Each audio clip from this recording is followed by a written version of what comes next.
오늘 본문 말씀 가지고 두 길, 믿음의 길, 두 길, 믿음의 길이라는 제목으로 하나님 말씀 함께 나누도록 하겠습니다.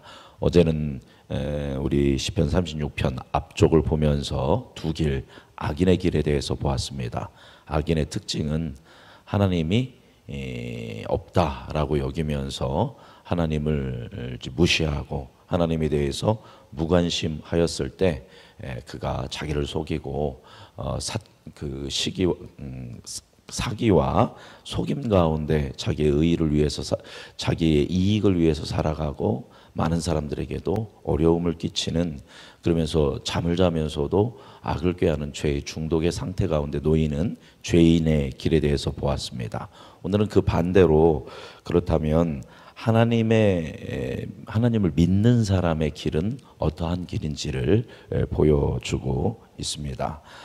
오늘 말씀을 보면 하나님을 믿는 사람의 관심, 오늘 시편의 기자는 이제 다윗인데요. 다윗. 그러니까 하나님을 믿는 사람의 관심은 온통 누구에게 관심을 갖고 있냐면 하나님께 관심을 가지고 있는 것을 볼 수 있습니다.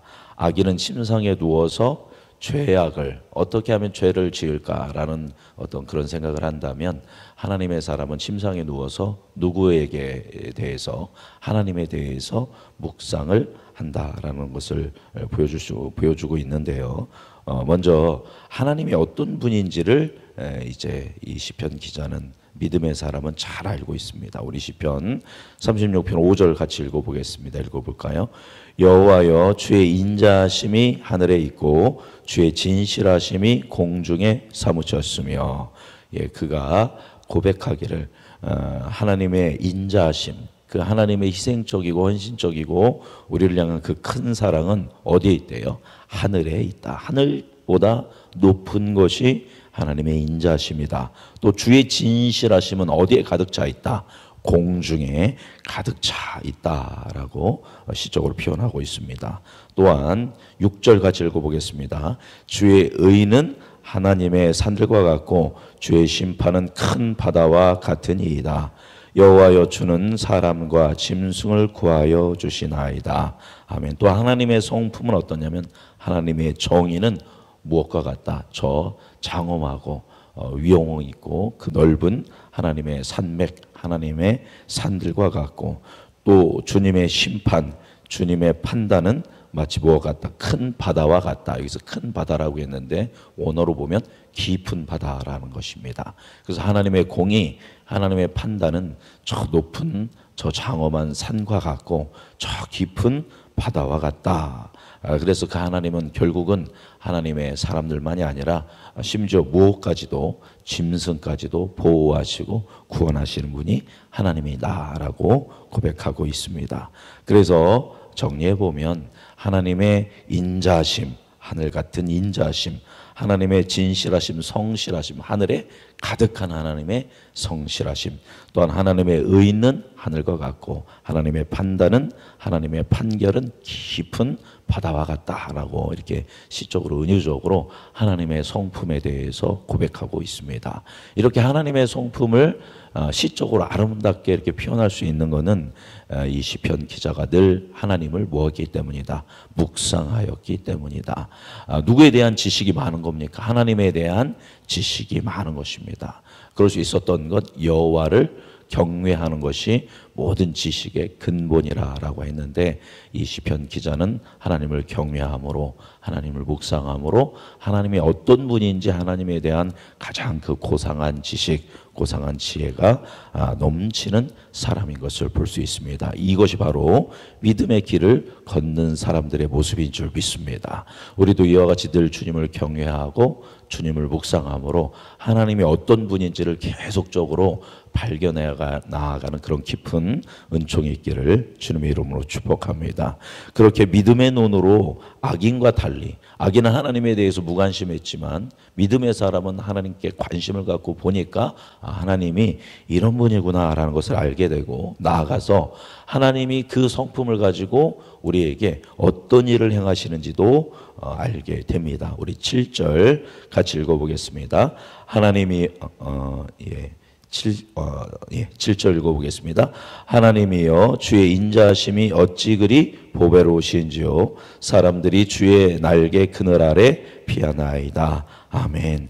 사람들이 누구 아래에? 하나님의 그늘 아래에 피한다. 왜냐하면 하나님은 어떤 하나님이시기 때문에 인자하신 하나님이기 때문에 인자하신 하나님, 하나님의 그 인자하심이 얼마나 귀중한지요. 사람들이 그것을 아는 사람들은 다 주님의 날개 아래로 피합니다. 이건 뭐냐면 인자하신 하나님께서 하나님의 백성들, 하나님께 피하는 사람들을 보호하시는 하나님임을 이는 고백하고 있습니다. 또 8절 읽어보겠습니다. 그들이 주의 집에 있는 살찐 것으로 풍족할 것이라 주께서 주의 복락의 강물을 마시게 하시리이다. 아멘. 하나님은 또 어떻게 하느냐? 주의 집에 있는 살찐 것으로 풍족하게 하시는 하나님인 줄 믿습니다. 우리에게 필요한 모든 것들을 공급하시고 우리를 배불리 먹이시는 분이 우리 하나님이고 또 주님은 우리에게 복락의 강물을 마시게 한다라고 고백합니다. 여기 복락은 뭐냐면 하나님이 주시는 은총으로 인하여 누리는 기쁨입니다. 하나님의 그 기쁨의 강물을 우리에게 마시우셔서 우리로 하여금 모든 상황 가운데 기쁨으로 하나님께 찬송하게 하시는 분이 우리 하나님인 줄 믿습니다. 또 9절 읽어보겠습니다. 진실로 생명의 원천이 주께 있사오니 주의 빛 안에서 우리가 빛을 보리이다. 아멘. 하나님은 빛이시다라고 이야기합니다. 빛의 가장 강력한 힘은 생명력이죠. 빛이 있어야만 생명이 있을 수 있습니다. 그 빛이, 그 생명의 원천이 바로 누구다?